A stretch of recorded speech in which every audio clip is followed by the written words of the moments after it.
저희들을 향해서. 왜냐하면 작년 한 해 말씀 안에서 우리가 많이 성숙했잖아요. 그죠? 권사님 그러죠? 그래서 얼마나 자라있는지 하나님은 아시잖아요. 얼마나 자라있는지 하나님은 아시잖아요. 그죠? 마이크가 좀 울어서 울리는 것 같아요. 괜찮아요.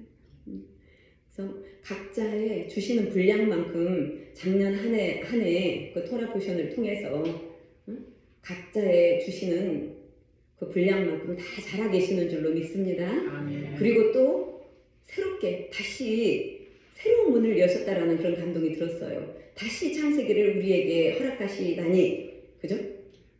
많은 말씀이 있죠. 다 중요하지요. 다 중요하지만 성경의 가장 앞자리에 있는 창세기가 왜 중요할까? 우리가 오늘 또 말씀을 보면서 은혜를 나누기를 원합니다. 아멘. 본문은 창세기 1장 1절로부터 2절까지인데요. 같이 합독하시겠습니다.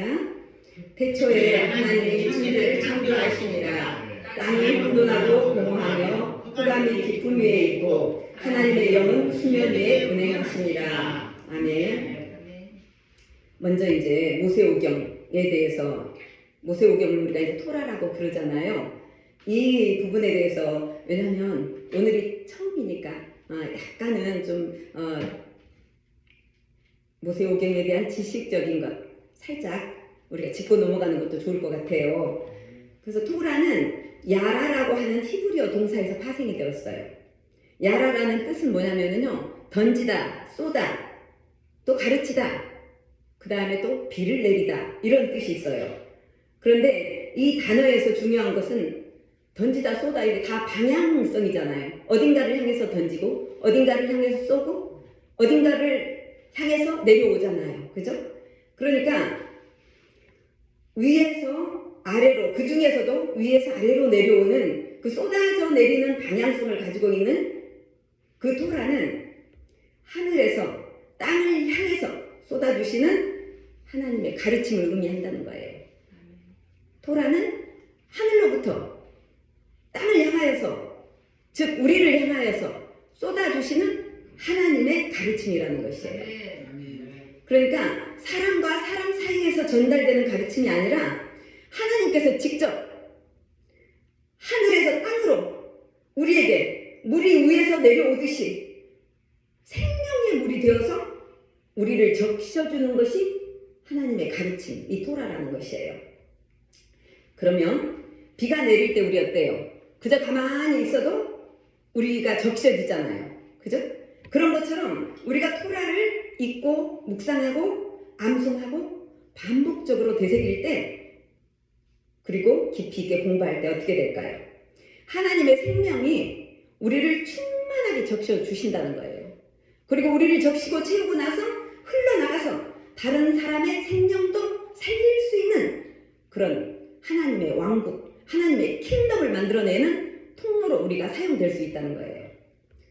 그런데 여기에서 토라의 다른 의미인 던지다, 쏘다에 대해서 말씀드리자면요, 쏘다는 관역을 정확하게 조준한다는 그런 의미가 있어요. 그런데 우리 삶이 하나님의 말씀과 뜻에 정확하게 초점을 맞춰야 된다, 이런 뜻을 품고 있다는 것이죠. 그렇지 못할 때 우리에게 무엇이 들어옵니다. 무엇이 들어옵니까? 하타라고 하는 죄가 들어온다는 것이에요. 관역을 빗나가다라는 뜻의 하타, 죄라는 거예요. 우리가 하나님으로부터 관역이 정조준되지 못했을 때 우리 인생 가운데, 우리 삶 가운데 죄가 들어온다는 거예요. 무슨 얘기인지 아시겠죠? 토라는 그래서 죄가 우리에게 무엇인지를 알려주고 하나님께 방향을 맞춰서 하나님을 기뻐하시게 하는 그런 삶을 살 수 있도록 우리에게 나침반과 같은 그런 역할을 토라가 하고 있다는 거예요. 그래서 토라에는 또한 하나님의 변하지 않는 언약이 담겨 있다고 해요. 하나님은 친히 이스라엘 백성 가운데 거하시지만 그럼에도 이스라엘 백성들은 어땠어요? 계속 끊임없이 그 관역을 벗어나서 죄를 짓고, 그쵸? 하나님 마음을 아프게 하고, 그런데도 하나님은 끝까지 그 백성들을 사랑하셨기 때문에 그런 증거들이 계속 이 토라 가운데 기록되어 있다는 거예요. 유대인들은 이 토라를 1년 동안 읽을 수 있도록 그 부분을 나누어서 가족들이 모여서 안식일날 샤밧에 이 토라를 이제 읽고 그 한 주간 그 계속 되새김질을 한다고 해요. 이것을 우리는 토라 포션이라고 하는데 단어 그대로 토라를 부분적으로 나눈 것을 토라 포션이라고 해요. 우리가 계속 이제 앞으로 우리가 1년 동안 토라 포션 할 거예요. 토라 포션의 유래가 있어요. 어떤 유래냐면요. 이스라엘이 바벨론에 포로가 되어 가서 그렇게 살았던 적이 있었잖아요. 근데 돌아왔어요. 돌아왔는데 왜 자신들이 강대국의 포로가 되었을까? 왜 우리는 하나님이 계시는 성전을 빼앗기고 나라를 잃고 우리가 포로가 되어서 그렇게 살아야만 했을까를 생각해 봤을 때 말씀을 잃어버렸구나. 우리가 삶 속에서 말씀을 놓쳐버렸구나. 이것을 깨닫게 되었더라는 것이죠. 그때 당시에 학사 에스라가 다시는 우리가 이런 비극적인 일을 당하지 말아야 되겠다. 하나님의 말씀을 다시 붙잡고 우리의 삶을 견고하게 세워나가야 되겠다. 이렇게 해서 에스라가 이 토라를 포션으로 나누었다고 해요. 그래서 오늘날까지 유대인들이 1년 주기로 읽게 된 이런 토라 포션이 되었다는 말씀이에요. 그런데 우리가 유대인도 아닌데 왜 토라 포션을 읽어야 됩니까? 알아야 됩니까? 이렇게 말씀하실 궁금증이 있을 수도 있어요. 그런데 이 토라는요, 하나님의 말씀은 유대인에게만 주는 게 아니라는 것 여러분이 그 정도는 알고 계시잖아요. 먼저 이스라엘 백성이 선택되었기 때문에 그 하나님의 말씀을 이스라엘 사람에게 먼저 주셨던 것이고 그 이후에 우리에게도 이렇게 옮겨왔던 것이에요. 그런데 우리가 공부해 보면은 이스라엘 백성들이 이 말씀을 지키기 위해서 얼마나 많은 수고와 노력과 정말 목숨을 바쳐가면서까지 이 말씀을 지킨 것에 대해 우리가 알게 되면은요, 이 말씀이 너무너무 소중하다는 거예요. 그래서 한 해 동안 우리가 토라 나눌 때 물론 다른 성경 말씀도 같이 섞어서 하지만 이 말씀이 얼마나 귀한지 그 또 이 말씀을 지켜준 우리에게까지 흘려보내준 유대인들에게 대해서도 감사하는 마음을 가지면서 같이 공부하면서 말씀 안으로 들어가도록 해요. 아멘. 그리고 우리도 이제 똑같은 거예요. 우리 인생에 하나님의 말씀이 떠나가잖아요. 내 인생은 죄의 포로가 된다는 거예요. 반복해서 말씀드리지만은요, 죄는 하나님의 말씀이 없는 것을 가장 좋아해요. 말씀이 없는 곳에서 죄는 세력을 얻어요. 힘을 뻗쳐요. 사람을 잠식시켜요. 무슨 얘기인지 아시겠죠? 그런데 왜 그러냐면은요, 말씀은 빛이기 때문에요. 빛. 어둠은, 죄는 어둠이잖아요. 어둠이 가장 싫어하는 게 무엇이겠어요? 빛이잖아요. 그래서 말씀을 싫어할 수밖에 없는 거예요. 때문에 이 시대에 아까 우리 에스더 목사님 말씀하셨지만 너무나 혼란스러운 이 시대 가운데 우리가 반드시 말씀을 회복해야 된다는 거예요. 그리고 그 말씀을 이 토라 안에서 다시 회복하고 생명을 얻고 기쁨을 회복하고 다른 사람에게 생명을 전하는 그런 자로 우리가 다 쓰임받게 되기를 예수님의 이름으로 축복드려요. 이번 주에 나눌 부분이 창세기 1장에서부터 6장까지예요. 상당히 많은 부분인데 각 장마다 한 주제씩 함께 나누고 은혜 받기를 원합니다. 에스라는 토라를 읽을 때 가장 먼저 주제 단어를 떠올리면서 읽을 수 있도록 각 포션마다 주제 단어를 정해 놓았어요. 근데 오늘 나눌 첫 번째 주제 단어는 우리 아시겠지만 태초에라는 뜻이에요. 태초에. 히브리어로는 베레시트라는 거예요. 그런데 1장 1절에 보면은 태초에 하나님이 천지를 창조하시니라. 여기에서 태초에라는 그 뜻이 그 단어 안에는 집이라는 뜻과 못못 안에라는 뜻이 있어요. 그러니까 그리고 베레시트에서 베레시트는 가장 앞선 처음이라는 뜻을 가지고 있는데 이 말씀을 해석해 보면 이런 거예요. 나의 자녀들아, 나의 집으로 들어와라. 너를 위해서 내가 창조한 온 우주와 시간과 영혼을 너희들에게 내가 얘기해 줄게. 이렇게 말씀하시면서 당신의 자녀들을 그분의 가족으로 초대하시는 하나님의 음성이라는 거예요. 중요한 부분이 있는데 첫 알파벳인 베트는 벤, 아들을 의미하는 거예요. 두 번째 알파벳인 레시는 루하우, 영을 말하는 거고 마지막 단어인 알렙은 아브로서 아버지 하나님을 상징한다는 거예요. 이 말씀이 무엇이냐면요. 천지를 창조하실 때 아들과 성령과 아버지 세 분이 지금 다 드러났다는 거예요. 이 세 분이 합력하셔서 이 창조를 만물을 창조하셨다는 그 뜻이 이 말씀 가운데 있다는 것이에요. 그리고 창세기 1장 안에 보면은요. 이르시되 이 말씀이 계속 한 10번 정도 나와요. 이르시되라는 말씀은 말씀하시되 이런 뜻이나 똑같잖아요. 그런데 이 말은 무슨 뜻이냐면은요. 하나님은 말씀으로 이 세계를 창조하셨다는 그런 뜻이에요. 그래서 그러나 하나님의 그 말씀이 절대로 공허하지 않고 하나님은 한번 말씀하시면 그대로 이루어진다는 점에 대해서 하나님, 창조주 하나님의 말씀은 그분의 능력이 되고 또 반드시 이루어진다. 이것을 우리가 정확하게 믿어야 되고, 그죠? 믿으면서 살아가야 된다는 것이에요. 하나님께서 말씀하시는 것은 공허하지가 않다. 반드시 이루신다. 아멘? 할렐루야. 그런데 그러면 그 말씀에 우리가 순종할 때 어떤 일이 일어날까요? 창조하신 하나님의 능력이 내 안으로 들어온다는 거예요. 그 말씀을 순종하게 되면은 내 안에 들어와서 내가 실제적인 하나님의 생명을 공급을 받고 그 말씀이 내 삶을 주도하면 내 삶이 주님이 원하시는 대로 이끌어가는 그런 축복 가운데 우리가 있을 수가 있다는 거예요. 아멘. 말씀은 우리를 이끄시고 축복하시는 것이에요. 아멘. 2절에 보면은 땅이 혼돈하고 공허하며 흑암이 깊음 위에 있고 하나님의 영은 수면 위에 운행하니라 이렇게 되어 있어요. 우리가 나누지 않아도 알잖아요. 너무나 어려운 혼돈스러운 세상이잖아요.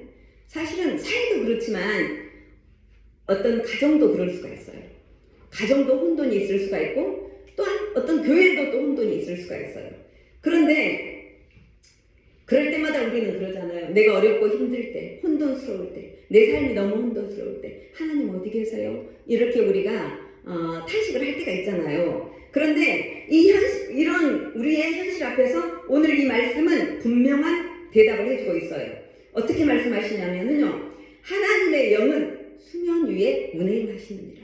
이 말씀 뭐냐면요. 혼돈 가운데서도 하나님은 이 일을 하고 계시다는 거예요. 혼돈과 공허를 히브리어로 보면은 토후보후라고 하는데 이 말씀 뭐냐면은요. 형태가 없다. 목적이 없는 상태다. 내용이 비어있고 생명이 없는 상태다. 이것을 혼돈과 공허라고 말을 하는 거예요. 그러니까 이때 당시에는 하나님의 질서와 생명이 아직 스며들지 않았던 그런 상태였던 거예요.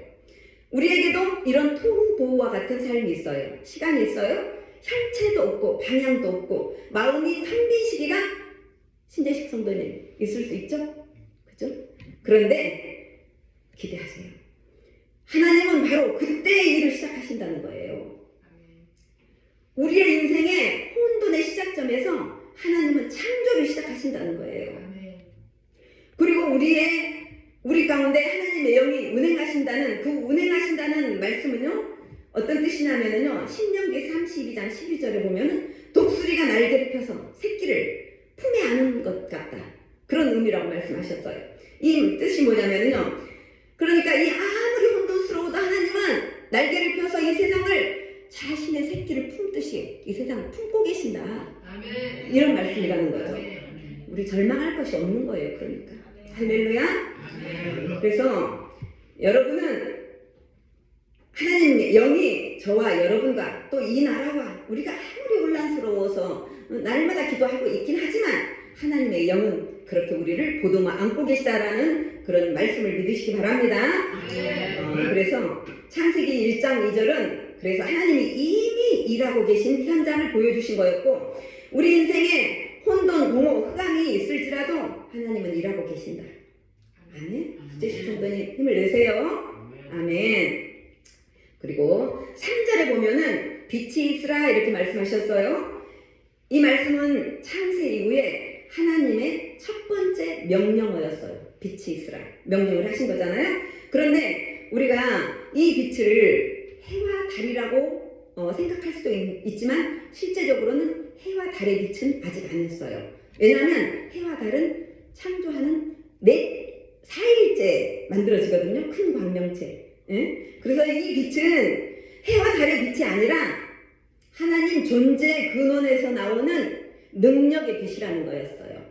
그래서 이 말씀이 뭐냐면요, 하나님 자신을 나타내게 하는 그런 말씀이라는 거예요. 요한복음 9장 5절 한번 같이 읽어보실까요? 내가 세상에 있는 동안에는 세상의 빛이로라. 아멘. 예수님이 이렇게 말씀하시잖아요. 내가 세상에 있는 동안은 세상의 빛이다. 빛으로 오셨다는 말씀이잖아요. 그러니까 그리스도께서 이 빛 가운데 빛이 있으라 하시는 그 말씀 가운데 이미 하나님 존재 자신이 드러내셨다는 것을 우리가 알 수가 있어요. 그리고 바로 둘째 날, 그게 이제 첫째 날 하신 거잖아요. 둘째 날 무슨 일이 있었느냐면요, 혼돈 가운데 물이 위아래로 가득 채워져 있었나 봐요. 하나님께서 궁창을 만드셔서 물을 궁창 위의 물과 궁창 아래 물을 나누셨다고 되어 있어요. 그런데 궁창이라는 뜻이 뭐냐면요, 라키아라고 히브리어가 그러는데 이 뜻이 무슨 뜻이냐면은 금속 같은 것을 두들겨서 넓적하게 만든다 이런 뜻이에요. 우리가 그러잖아요. 하늘을 바라보면서 이런 얘기 하죠. 하늘이 넓게 펼쳐져 있다.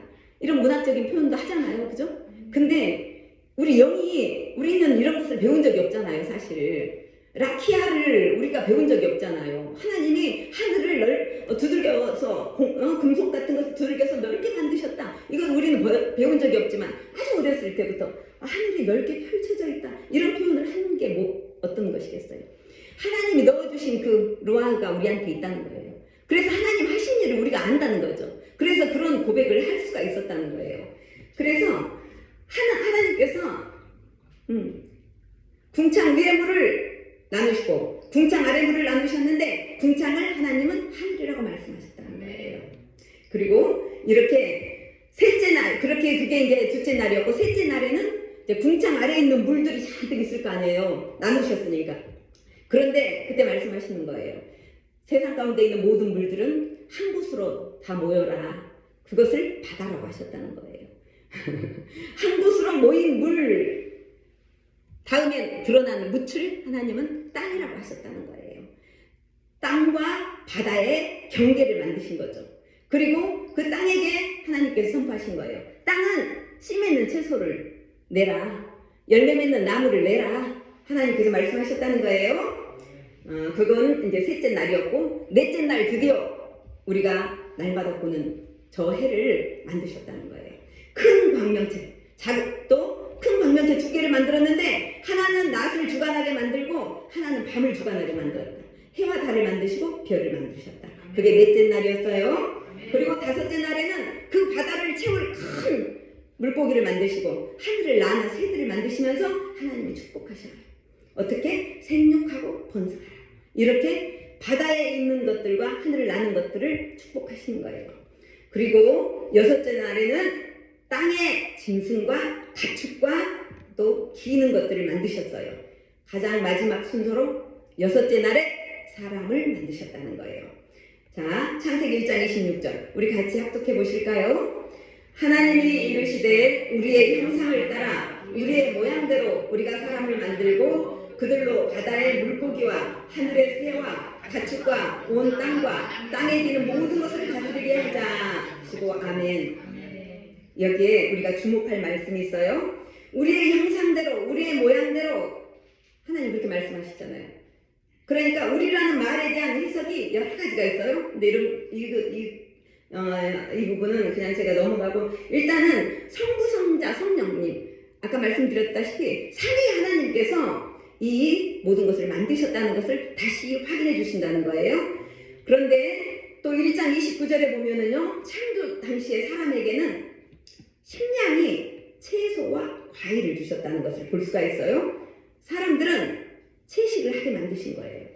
그 이유가 뭘까요? 하나님의 영을 받은 인간은 피조물 가운데 가장 존귀한 존재로서 생명을 죽이지 않는 생피적인 질서 안에서 살아가도록 하셨다는 거예요. 그러니까 동물의 생명조차도 귀하게 여기면서 살아라 이렇게 하셨다는 것이죠. 그런데 여러분, 사람을 가장 존귀하게 만드셨다는 것은 무엇을 말할까요? 저는 이것을 이렇게 생각해 봤어요. 가장 높은 수준의 사랑, 그죠? 가장 높은 수준의 질서와 도덕. 그래서 그것을 가지고 사회를 책임지며 지키며 사는 것을 이 한 사람에게 맡기셨다는 거예요. 존귀하게 만드셔서 가장 높은 수준의 사랑과 가장 높은 수준의 질서와 도덕을 지키면서 이 사회를 이 맡겨주신 동물들, 모든 것들을 책임지고 다스리라는 그런 의미였다는 거예요. 그래서 이 시기는 사람의 죄, 창조, 그러니까 죄 이전의 창조 세계, 에덴의 상태로서 완전한 조화와 평화가 있던 때였어요. 그런데 음식이 바뀌어요. 사람의 음식이 어떻게 바뀌냐면요. 창세기 9장 3절에 오면은 이렇게 돼요. 모든 산 동물은 너희의 먹을 것이 될지라 채소같이 내가 이것을 다 너희에게 주노라 이렇게 말씀하셨어요. 이 말씀은 뭐냐면요. 홍수 후에 노아와 그 가족에게 새롭게 음식을 허락하신 장면이에요. 왜 그랬을까요? 죄로 인해서 이제 모든 피조물의 관계가 깨졌다는 거예요. 인간은 더 이상 완전한 에덴 상태가 아니었기 때문에 생명을 공급할 수 있는 그런 길이 어느 정도 막혔다는 거예요. 그래서 사랑하는 나의 영을 나누어 가진 인간에게 새로운 음식을 공급할 수밖에 없었다는 거예요. 그래서 육식을 그때 비로소 허용하셨다는 거예요. 그리고 홍수 이후에는 보세요. 많은 그 만물이 다 급격하게 변화되고 식물이 그 많이 먹을 수 있었던 식물의 그 다양성들이 다 이제 감소하게 되었을 거 아니겠어요, 아무래도. 그래서 그리고 또 홍수로 인해서 토양의 질도 이제 바뀌어지게 될 것이고, 그래서 식물들이 충분히 먹을 수 있을 만큼 그렇게 자라나지 못했다라는 그런 의미도 있다고 해요. 이거는 이제 사람들이 판단한 것이지만 사랑이 많으신 하나님께서 우리를 굶지 않고, 그죠? 채소만 먹어도 됐지만 이제는 그거 가지고 너희가 충분하지 않다. 육식도 해라. 이렇게 사랑을 베푸셨다는 거예요. 그런데 하나님께서 육식을 하되 피는 먹지 말라고도 하시잖아요. 그런데 왜 그래요? 피에는 생명이 있다고, 생명을 상징하기 때문에 육식은 그러니까 단순히 음식을 범위를 넓히신 것이 아니라 피를 가진 생명의 존귀함을 너희들은 인식하라, 이런 의미라는 거예요. 아멘. 그래서 훗날 이스라엘 제사 제도에 보면은 피가 들어가잖아요, 그죠? 피가 들어가고 예수 그리스도의 피 흘림이 희생의 예표로 그 기초가 되는 것이 그때였다는 것이에요. 피를 먹지 말아라. 피에는 생명이 있다. 너희를 구할 예수님의 피가 준비되어 있다. 이런 것을 말씀하신다는 거예요. 히브리서 9장 22절 한번 우리가 볼까요? 히브리서 따라 거의 모든 물건이 피로서 정결하게 되나니 피 흘림이 없은즉 사함이 없느니라. 아멘. 이 말씀에는 제사제도와 예수님의 피 흘림이 다 기록되어 있는 말씀이잖아요. 그러니까 그 당시에 육식을 허용하는 그 속에도 예수님의 구속의 그림자가 담겨 있었다는 거예요. 그러니까 육식의 허용은 인간의 죄로 인해 변한 세상에서도 그 상황에 따라 하나님은 여전히 공급하시는 분이시다. 상황이 바뀔지라도 나는 너희에게 끊임없이 공급하는 아버지, 창조주이라는 것을 너희들이 기억하라, 이런 말씀이라는 거예요. 그런데 하나님은 지금 우리에게 어떤 말씀을 하고 계실까요? 너희가 무엇을 먹느냐? 채식을 하느냐? 육식을 하느냐? 이렇게 묻고 계시는 것이 아니라는 거예요. 너희는 지금 누구와 함께 먹느냐? 너의 삶의 식탁에 예수님을 모셨느냐? 너희 식탁에 구원자 예수님이 계시느냐? 우리에게 이렇게 묻고 계신다는 거예요. 그래서 저와 여러분은 매 순간 영원한 양식이신 예수님을 기억해야 한다는 것입니다. 고린도전서 11장 25절에 보면 이렇게 되어 있어요. 이 잔은 내 피로 세우는 새 언약이니 이것을 마실 때마다 나를 기념하라. 그죠? 우리가 무엇을 먹든지 무엇을 마시든지 예수님의 사람으로서 그 정체성을 붙잡아야 되는 줄 믿습니다. 그리고 천지 만물을 다 만드신 후에 일곱째 날에 샤밧이라는 안식의 시간을 하나님은 정하신 거예요. 샤밧은요, 단지 유대인이 지키는 종교적인 시간이 아니고 모든 창조물이 함께 지키는 안식의 시간이에요. 그 시간 가운데 우리는 나란 존재가 어떤 존재이고, 나란 존재가 무엇을 해야 되는 존재이고, 나란 존재에게 하나님은 어떠한 책임을 주셨는가를 힘을 가지면서 살펴봐야 된다는 거예요. 그 가운데 하나님의 임재와 영광을 마음껏 받는 축복의 시간이 될 수 있다는 거예요. 창세기 2장 3절 한번 읽어보실까요? 하나님이 그 일곱째 날을 복되게 하사 거룩하게 하셨으니 이는 하나님이 그 창조하시며 만드시던 모든 일을 마치시고 그 날에 안식하셨음이니라. 아멘. 일곱째 날을 어떻게 만드셨다고요?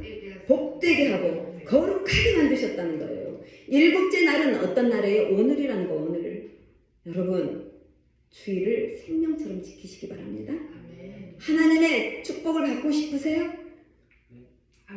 하나님의 거룩함을 입고 하나님의 신부로서 부족함 없이 준비되고 싶으세요? 주일을 생명처럼 지키시기 바랍니다. 주일 가운데 하나님이 주시는 복이 있다고 말씀하셨잖아요. 축복과 거룩함으로 우리를 채우시고 덮으시는 하나님을 찬양합니다. 그래서 이제 여기까지가 창세기 서론에 해당하는 부분이에요. 그런데 이 부분이 얼마나 중요한 줄 아세요? 우리의 구원론이 이 안에 들어있다는 거예요. 창세기 1장은 신앙의 문으로 들어가는 첫 단계예요. 그래서 창세기 1장을 믿느냐 믿지 않느냐에 따라서 여러분의 구원의 결과론이 달라진다는 거예요. 왜냐하면 창세기 1장에 하나님의 창조를 온전히 믿는 사람은 그 영혼이 구원의 기쁨과 천국에 가는 길로 그 발걸음을 인도해 주신다는 거예요. 하지만 그렇지 못하는 사람들, 예를 들어서 말씀드리자면요, 사람은 하나님이 창조하신 것이 아니야. 오랜 세월에 걸쳐서 단세포 생물이 진화해서 이렇게 사람이 되었던 거야 라고 끝까지 주장하는 사람은 결국은 멸망의 길로 간다는 거예요.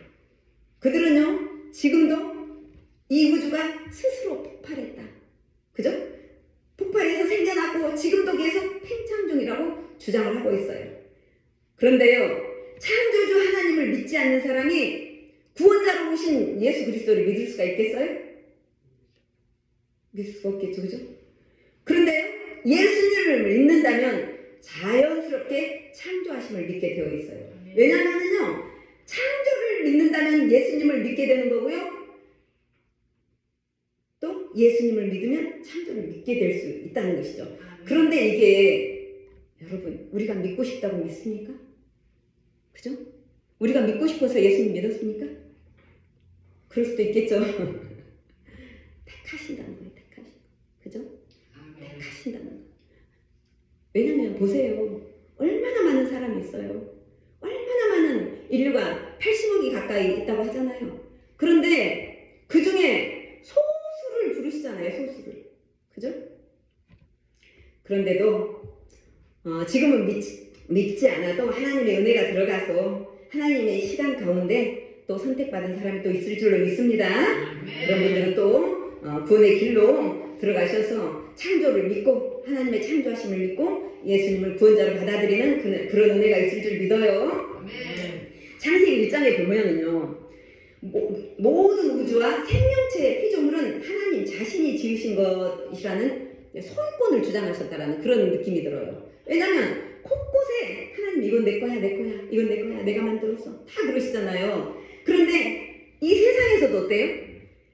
내 소유의 집, 내 소유의 땅은 막 등기를 기재해가지고 내 소유를 주장하잖아요. 그것은 하나님 창조 당시에 하신 일을 그림자, 모형으로 우리들이 지금 세상 가운데서 이건 내 거야, 이건 내 거야 할 수가 있다는 거예요. 그죠? 한마디로 창세기 1장은 인간이 어디에서 왔으며 또한 우리가 무엇을 위해 살아가야 하는지를 분명하게 보여주는 장이라는 거예요. 우리가 그 말씀을 로마서 11장 36절에서 볼 수가 있어요. 같이 한번 합독하실게요.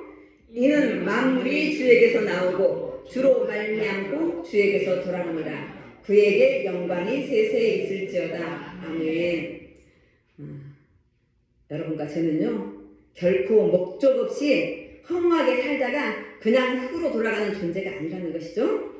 하나님의 사랑으로 심히 보기 좋은 상태로 태어나서 생육하고 번성하고 충만하고 정복하며 다스리도록 이 세상에 보내심을 받은 자들이라는 거예요. 하나님께 선택받은 자들이라는 거죠. 그러니까 우리의 생명이 얼마나 가치가 있고 고귀한 것임을 깨달아야 된다는 거예요.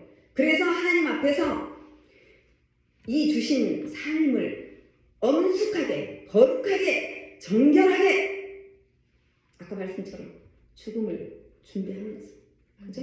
죽음 앞에서도 두려움 없도록 그렇게 빛의 자녀로서 그렇게 살아야 된다는 말씀입니다. 자, 2장부터는 길지 않도록 주여 제 입술을 주장하여 주시옵소서. 2장부터는 한 사람을 창조하시고 심히 좋았다고 하셨던 그 사람들이 하나님 앞에 어떻게 반응하는지 각장의 인물들을 한번 살펴보도록 할게요. 창세기 2장 19절. 여호와 하나님이 흙으로 각종 들짐승과 공중의 새를 지으시고 아담이 무엇이라고 부르나 보시려고 그것들을 그에게 끌어가시니 아담이 각 생물을 부르는 것이 곧 그 이름이 되었더라.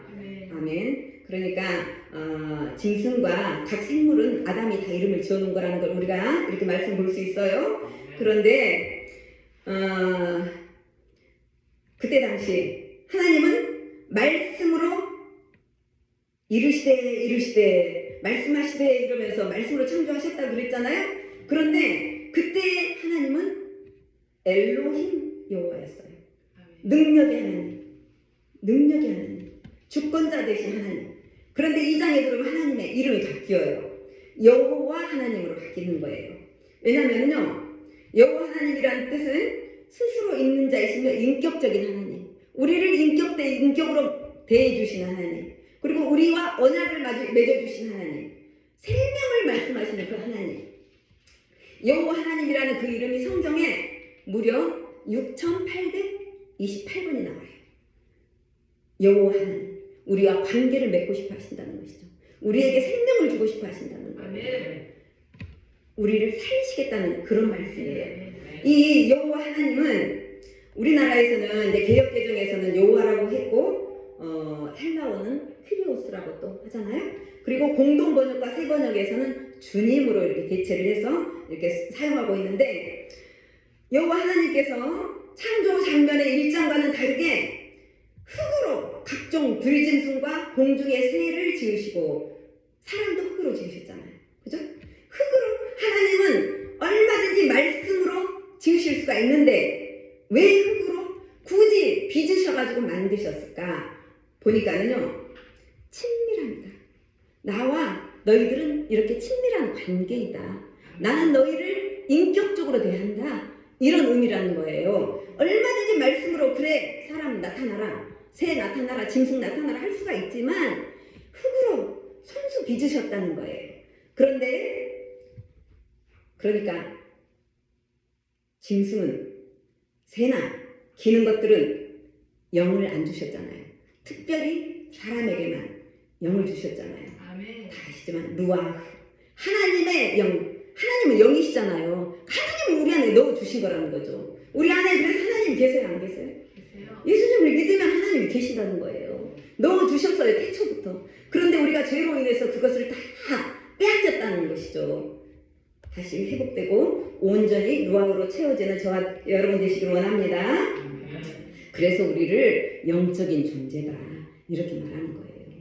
짐승에게는 영을 주시지 않았기 때문에 없지만 우리에게는 하나님의 영, 그것이 존재하고 있다는 것을 감사드립니다. 그래서 우리가 이런 거 있잖아요. 하나님이 생각하시는 것, 하나님이 말씀하시는 것을 우리가 같은 영이 있기 때문에 어느 정도는 분별을 할 수가 있다는 것이죠. 그래서 우리가 분별의 영이 있다 이런 표현을 하잖아요. 우리에게 넣어주셨기 때문에 이것은 악한 것이구나, 이건 선한 것이구나, 이것은 내가 가야 될 길이구나, 이건 내가 가지 말아야 될 것이구나, 이 중독은 내가 끊어야 될 것이구나, 이런 것을 알 수가 있다는 거예요. 그 노하우 때문에. 아멘. 우리 모두 하나님의 영을 온전히 다시 회복되는 그런 시간이 되기를 원합니다. 그리고 우리에게는 인간을 흙으로 만드셨는데 흙이 뭐예요? 가장 낮은 것이잖아요. 낮은 것. 흙은 가장 낮은 곳에 있잖아요. 하나님이 우리는 흙으로 만들었지만 하나님이 만드시고 하나님의 생명을 넣어줬기 때문에 종기의 한 자가 되었던 것처럼 우리 인생에 낮은 자리에 있을 수가 있어요. 그죠? 나는 원치 않지만, 그죠? 마음은 원이로되 정말 이 세상을 이렇게 살고 싶지 않지만 어쩔 수 없는 환경 가운데서 낮은 자리에 있을 수가 있어요. 그런데요, 그 흙과 같은 낮은 자리에 있는 우리를 하나님께서 만지시기만 하시면 우리 안에 그 흙과 같은 낮은 자리에 있는 우리의 존재를 생명의 존재로 만드신다는 거예요. 생명의 숨결이 가득 채워져 있는 그런 하나님의 능력 있는 통로로 세우신다는 거예요. 내가 낫다, 나는 왜 여기 있을까? 우리가 낙심할 필요가 없다는 거예요. 하나님을 믿고 부르시고 하나님께 전적으로 의지한다면 하나님은 우리를 만지실 거예요. 빚으실 거예요. 내가 원하는 모습으로 반드시 세워가실 거예요. 저는 우리 하나님을 믿습니다. 그리고 선악과 얘기는 많이 들으셨죠? 선악과 얘기는. 근데 이게 선악과 사건이 무엇이냐면요, 하나님과 인간 가운데 최초로 이루어진 행위 언약이었어요. 너 이거 하지마, 이것만은 하지마, 그런 행위 언약이었잖아요. 그런데 선악과를 어떻게 됐어요? 우리 조상 아담과 하와가, 그죠? 하나님의 그 언약을 깨버렸잖아요. 뱀을 통해서, 그죠? 그런데 우리가 원망해요. 아담과 하와 때문에 우리가 지금 이렇게 고달픈 인생을 살아. 응? 그분들 아니었으면, 그분들이 죄를 안 지었으면 우리가 주시는 에덴 동산에서 영원히 살았을 텐데, 그렇게 저도 그랬던 적이 있는 것 같아요. 그런데 왜냐면요, 너무 고통스럽잖아요. 여자들 출산할 때 고통스러워. 남자들은 땀 흘리고 일해야 먹고 살아. 뱀은 이제 잘못했으니까 흙 먹고 살아. 그거는 우리하고 상관없지만. 근데요, 이 원망을 우리가 과연 떳떳하게 아담과 하와 앞에 할 수 있을까요? 만약에 우리가 그 당시 아담과 하와였다면 하나님의 그 언약을 우리라고 지킬 수 있었을까요? 그죠? 그랬을 것 같아요. 이제 좀 자라고 보니까 원망할 일이 아니구나, 나도 같은 존재구나 인식하게 되더라는 것이죠. 근데 이 말씀 뭐냐면요, 다 누리라고 주시잖아요. 이 말씀은 우리가 창조 당시에 하나님이 사람 만들기 전에 모든 환경을 다 조성해 놓으시잖아요. 그러니까 저와 여러분이 세상에 태어날 때 이미 하나님은 먹고 살 걸 다 만들어 놓으셨다는 거예요. 아시겠어요? 구태여 이것이 없다 저것이 없다가 아니라 왜 나한테 없는지를, 나의 관역이 잘 조준되고 있는지, 하나님을 향해서 조준되고 있는지, 이것이 결핍되어 있다 라고 생각되었을 때는 다시 그 관역을 정확하게 조준해서 하나님 말씀 가운데 들어가면 그것이 회복되어 줄 수 있다는 말씀을 제가 드리는 거예요. 그래요? 그리고 창세기 3장 13절로 15절 한번 다시 읽어볼까요? 여호와 하나님이 뱀에게 이르시되 내가 이렇게 하였으니 내가 모든 가축과 들의 모든 짐승보다 더욱 저주를 받아 배로 다니고 살아있는 동안 흙을 먹을지니라. 내가 너로 여자의 원수가 되게 하고 내 후손도 여자의 원수가 되게 하느니 여자의 후손은 내 머리를 상하게 할 것이요 너는 그의 발꿈치를 상하게 할 것이니라.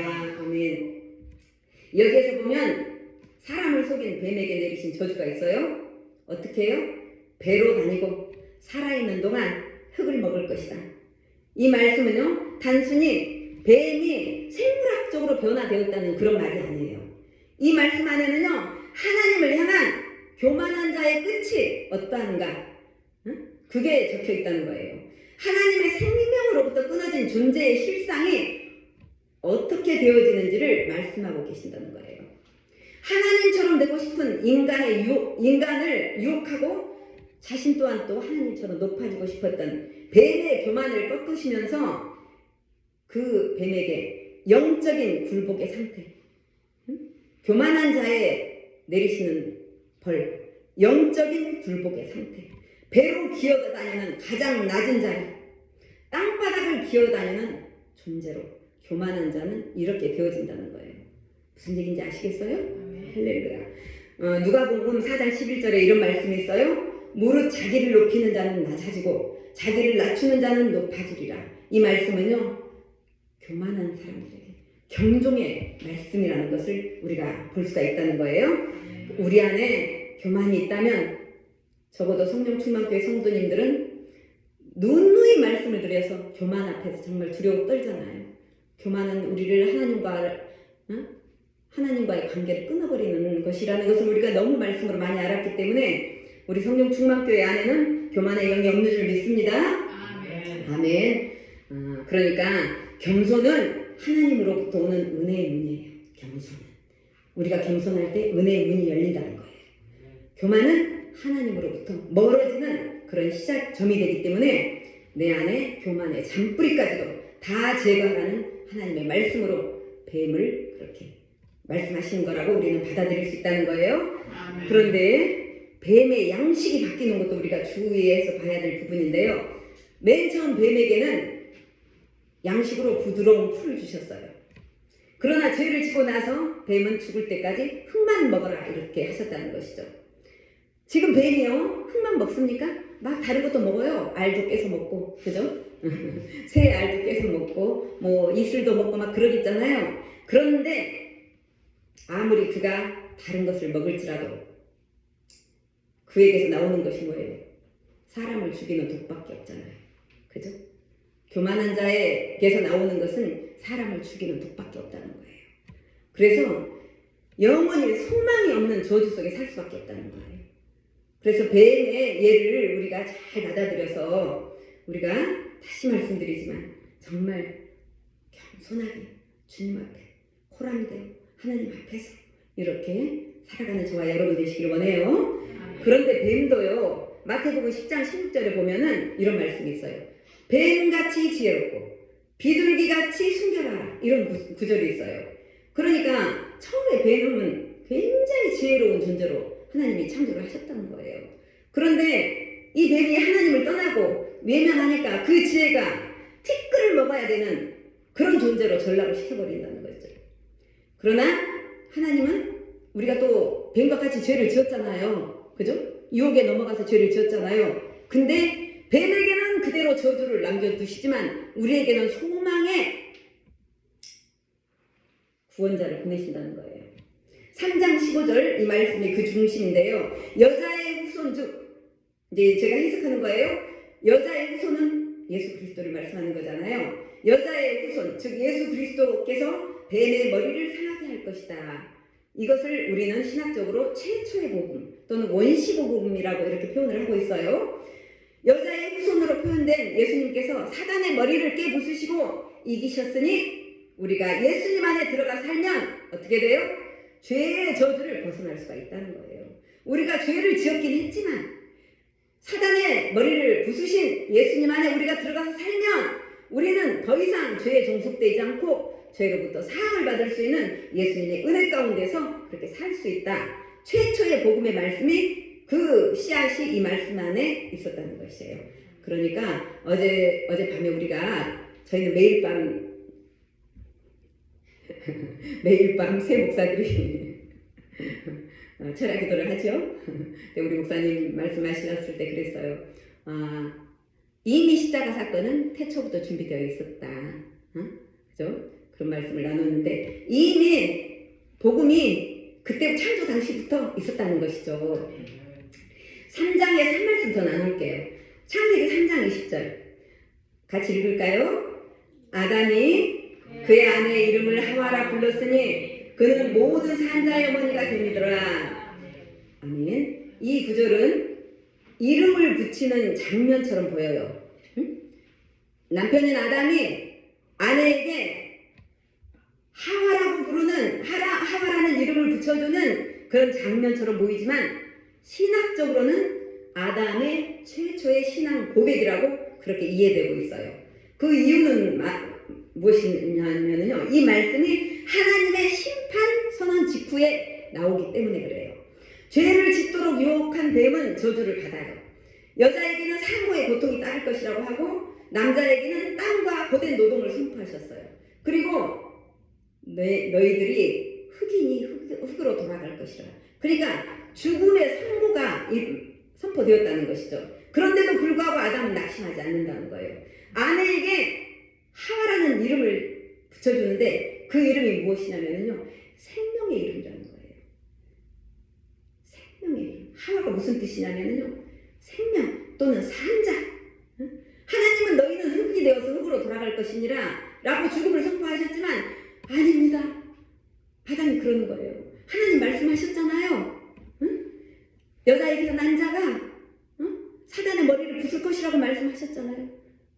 그 복음을 잡았다는 것이에요. 최초의 그 복음을 이 아담이, 왜냐하면 아담에게 하나님의 영이 있으니까 십자가 사건을 알고 있다는 거예요. 미래에 있을 것도 알고 하나님이 지금 이루시는 일도 알고, 그죠? 그래서 나는 죄를 지었다. 그렇지만 낙심할 것이 아니구나. 하나님은 구원자를 주시는구나. 십자가가 있구나. 이것을 아담이 바로 믿음으로 붙잡고 자기 아내를 얘기한다는 거예요. 아내를 뭐라고 해요? 아내야, 하와야, 너는 생명의 어머니야. 우리는 죄를 지었다고 죽지 않아. 하나님께서 우리를 다시 살려주신다고 하잖아. 이렇게 얘기를 하고 있다는 거예요. 다시 말해, 우리는 세상 가운데서 이모저모로 죄를 지어서 죽게 되었으나 하나님이 주신 약속을 붙잡으라는 그런 말씀이에요. 예수 그리스도께서 흘리신 피로 인해서 그 생명이 우리에게 이어지고 있다는 그 믿음을 아담은 선포하고 있었다는 거예요. 절망하지 말자. 우리에게는 구원자가 있다. 아내 하와야, 당신과 나는 생명의 통로가 될 수 있어. 당신은 생명의 어머니가 될 수 있다고 이렇게 아내에게 생명을 계속 불어넣어주는 이름이 하와였다는 것이에요. 할렐루야. 이제 4장과 5장 많이 왔어요. 인물을 볼게요. 4장과 5장에는 똑같은 인물인데 똑같은 이름인데 다른 인생을 산 이름이 있어요. 에녹과 라멕이 있어요. 두 에녹이 있고 두 라멕이 있어요. 그런데 이거는 단순한 족보가 아니라 인류의 두 길을 보여주는 이제 대조의 구조로 우리가 받아들일 수가 있는데, 창세기 4장에 죄인 가인의 계보로 인간의 죄가 문화 속에 들어오는 그런 모습을 나타내고 있는데, 창세기 5장은 가인의 계보가 아니라 경건한 셋의 계보가 기록되어 있어요. 이 두 계보는요, 이 세상 나라와 하나님 나라의 방향을 미리 보여주는 상징 구조로 노아 홍수 이전에 인류의 영적인 분기점을 이렇게 제시하고 있다는 거예요. 4장과 5장에는 두 명의 에녹이 있고 두 명의 라멕이 있는데, 먼저 말씀으로 살펴볼게요. 먼저는요, 자기 동생 아벨, 우리 진실 목사님이 자주 말씀하세요. 아벨의 제사는 받고 가인의 제사는 받지 않았다. 그래서 가인이 질투가 나서 아벨을 죽이잖아요. 응? 그런데 그 계보에 있는 에녹을 지금 말을 하는 건데, 창세기 4장 16절로 17절 같이 읽어볼까요?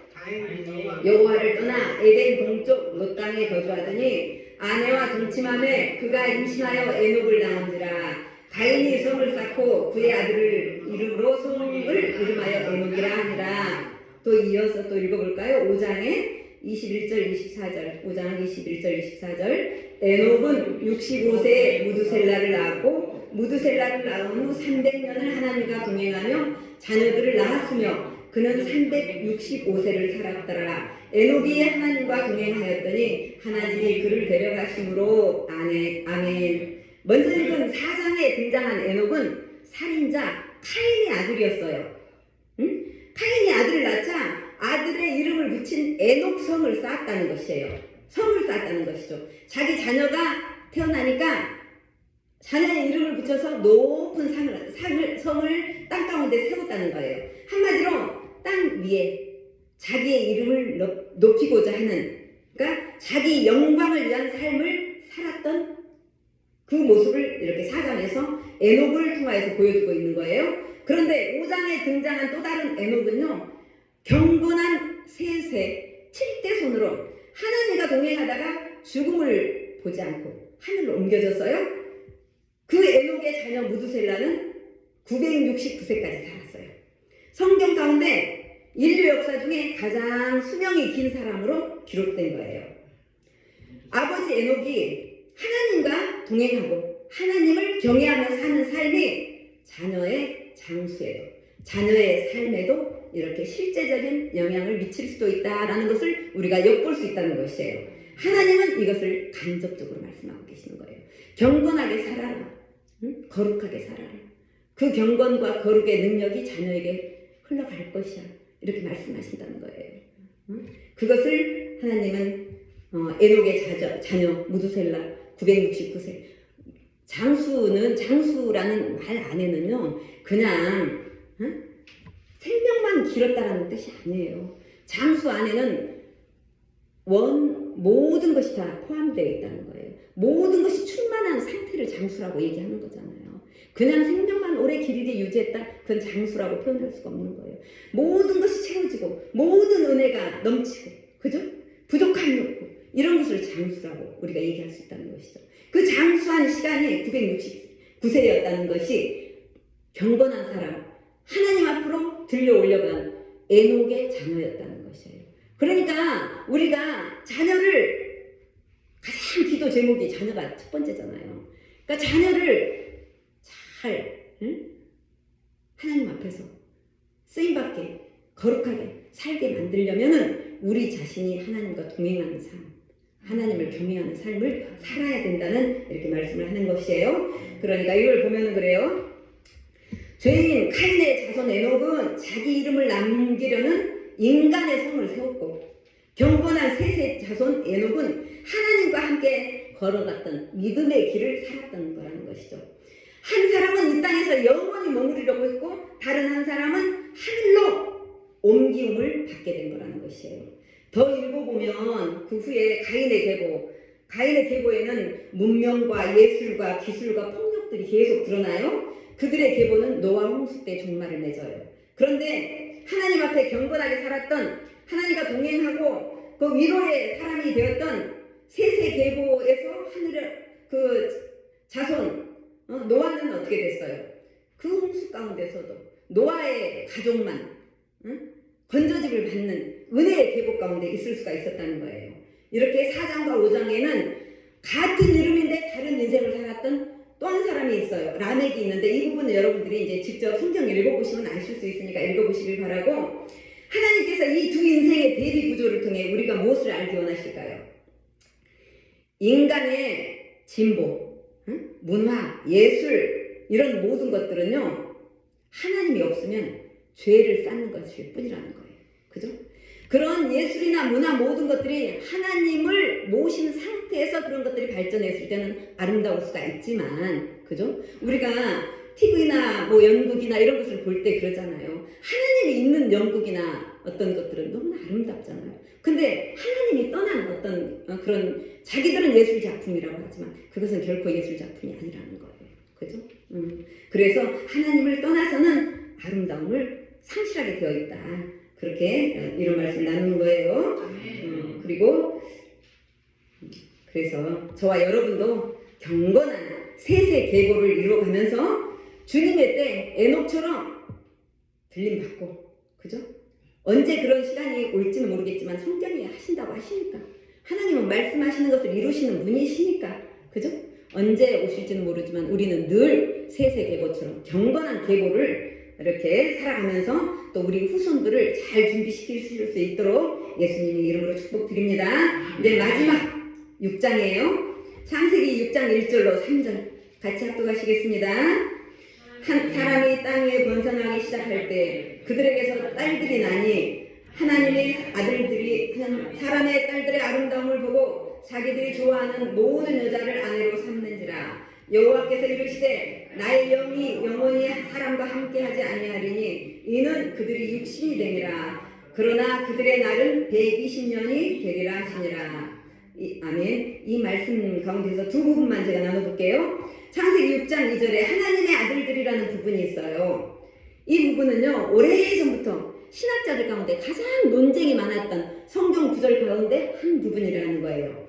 하나님의 아들들이 과연 누구일까에 대해서 세 가지 견해가 있어요. 그런 해석이 있는데, 첫 번째로 그때 하나님의 아들들은 타락한 천사들이었다 라고 이렇게, 그래서 타락한 천사들이 사람의 딸들과 관계를 해서 네필림을 그래서 거인을 낳았다고 보는 견해는 유대교 전승의 에녹서에 이제 기록이 되어 있어요. 그런데 그리고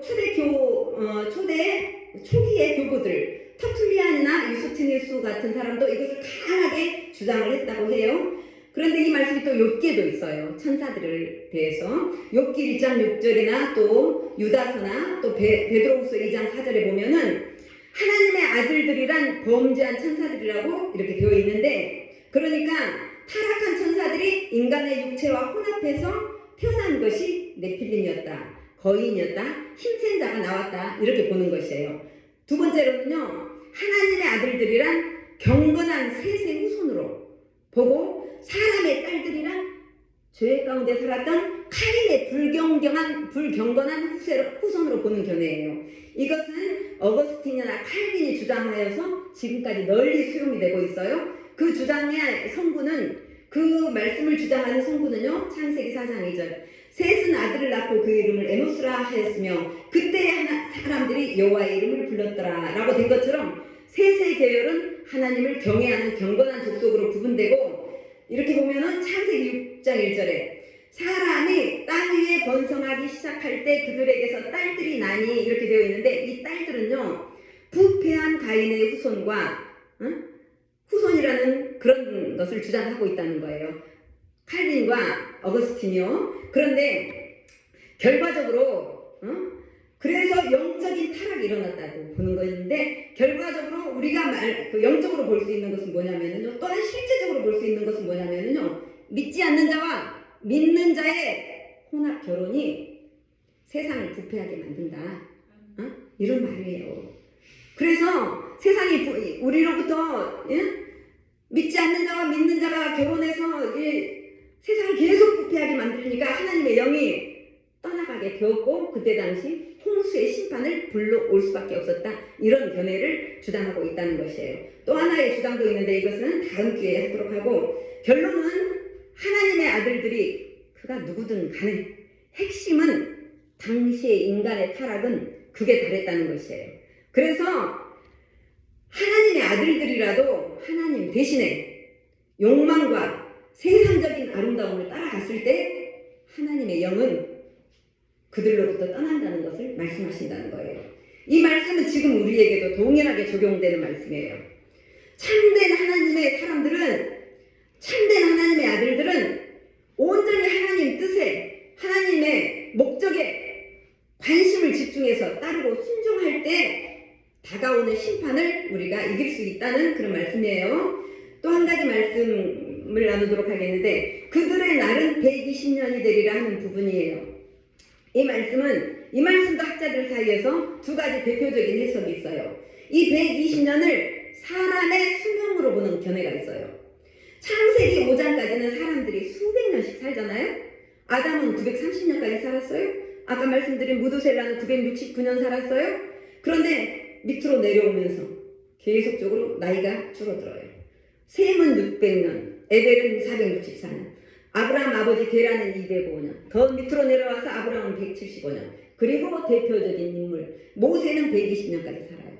그래서 이걸로 보면은 점진적으로 하나님의 말씀 120이 인간의 수명을 줄였다라는, 수명의 상한선으로 말씀하셨다, 이렇게 보는 견해가 있고, 또 다른 하나의 해석은 뭐냐면요, 인간의 죄가 극심해졌을 때 홍수로 심판하는 시간을 120년으로 하나님이 유예를 하셨다, 기다리셨다, 이런 뜻으로 보는 거예요.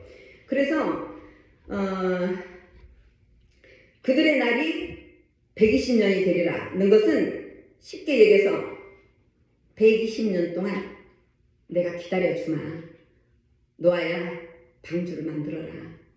그래서 노아가 방주를 만든 시간이 120년이잖아요. 그래서 그렇게 볼 수도 있다는 거예요. 그런데 이 관점은요, 노아가 방주를 짓고, 방주가 우리가 보면은 회개를 촉구하는 시간이잖아요. 사람들은 노아를 조롱하잖아요. 이 멀쩡한 날에 저렇게 방주를 저렇게 지어 120년까지 짓는단 말이야. 하나님이 홍수를 내리실 것 같으면 진작 내리셨겠지. 그렇게 할 수가 있잖아요. 그런 조롱을 받으면서도 노아는 꿋꿋하게 방주를 만들었잖아요. 지금 보면은요, 노아는 외치고 있었던 거예요. 방주를 만들면서. 지금 마지막 때야. 준비해라. 시간 없어. 계속 그렇게 방주를 만들면서 망치질을 하면서 그러지 않았겠어요? 그죠? 이 세대와 똑같다는 거죠. 그런데 그 모습이 우리가 계속 마지막 때입니다. 준비하셔야 됩니다. 세마포로 빠셔야 됩니다. 죄로부터 돌아오셔야 됩니다.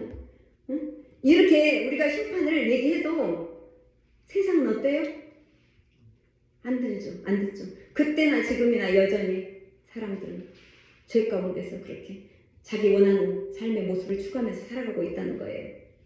여러분, 이 말씀은 무엇을 얘기하느냐면요, 시간이 있다는 거예요. 우리에게 구원받을 시간이 분명히 무한정이지 않다는 거예요. 정해져 있다는 거예요. 하나님은 120년이라고 말씀하셨는데 한정을 하신 거잖아요. 너희가 구원받을 시간은 120살. 예를 들어서 날로 얘기하면 너희가 구원받을 수 있는 시간은 120살일 수도 있고 121일 수도 있고, 그죠? 120년일 수도 있고, 그죠? 무슨 얘기예요? 길지가 않다. 때가 살아있을 때가 너희가 구원받을 수 있는 그런 기회라는 걸 잊지 말아라. 아멘. 이런 말씀을 하고 있는 거예요. 아멘. 말씀을 마무리할게요. 창조로부터 이제 노아의 그 초반의 시대까지 나누었어요. 하나님께서 우리를 빚으셨어요. 그리고 당신의 영, 당신 자체를 우리에게 넣으시면서 하나님 뭐라고 말씀하세요? 심히 좋았다, 심히 좋았다. 그죠? 감격을 하셨던 그 존재가 우리라는 거예요. 그런데 우리 사람 마음은 지금 어때요? 우리 마음들이 어때요?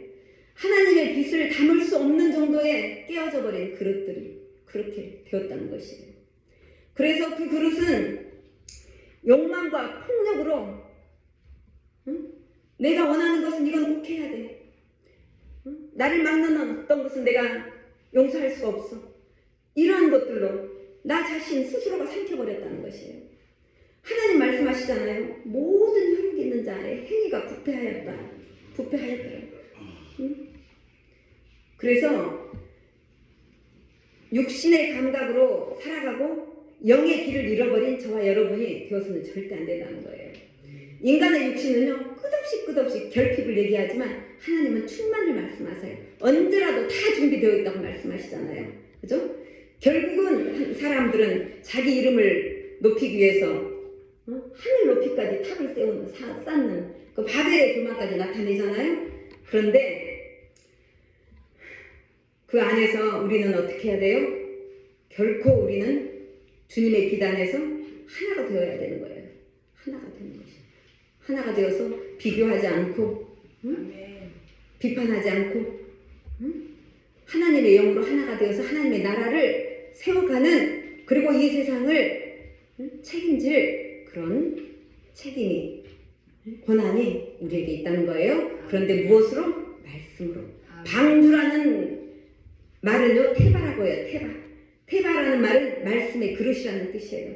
우리가 말씀 가운데서 이 모든 것을 지켜나가야 된다는 거예요. 자, 제가 너무 길어져서 지루하시니까 고린도후서 제가 5장 17절 읽으면서 이제 말씀 마치도록 하겠습니다. 우리가 이전에는 어떤 삶을 살았든지 우리가 주님 앞에만 오면은 다 해결이 돼요. 알겠습니까? 이 말씀을 고린도후서 5장 17절, 누구든지 그리스도 안에 있으면 새로운 피조물이라. 이전 것은 지나갔으니 보라 새 것이 되었도다.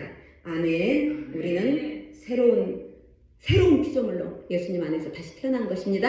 예수님의 이름으로 축복합니다.